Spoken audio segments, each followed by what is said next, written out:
STEM dzivki projekt, котрий промовує активності школярок закінчуючих класах середньої школи на плану природних предметах, як і занімання з області науки, понеже такі фаховці насамперед dzivki у дефіциту аж і на глобальним уровню.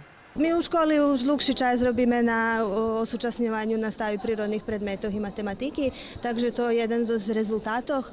Toho roku s maturantami sme robili vecej robotní, reálni stretnúca, kontakt so profesionálcami, dostali sme 3D štampa, vecka sme boli u Beogradze, gde školjare mali nahodu vidieť, jak funkcionujú startupy. Znači mali sme veľa aktivnosti, gde školjari mogli vidieť, že toto znanje, co zdobudú u školi, môžu u stvari posle primeniť. A okreme sme obracali uvahu na дівчата. Автори наградзеного проєкта професорки у Керестурській школі Наталія Будинський, Бояна Мілянич, Тереза Катона і Кристина Сабадош, а припознання їм уручене 4 октября на конференції «Кар'єрне унапрямування і совітування у Республіки Сербії і Європі», отримане у Beogradu u сотрудництві з Міністерством младежі і спорту.